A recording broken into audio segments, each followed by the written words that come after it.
गणनायकाय गणदैवताय गणाध्यक्षाय धीमहि गुणशरीराय गुणमण्डिताय गुणेशानाय धीमहि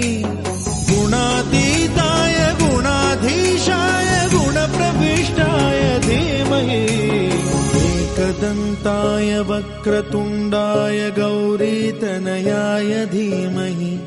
गजेशानाय भालचन्द्राय श्रीगणेशाय धीमहि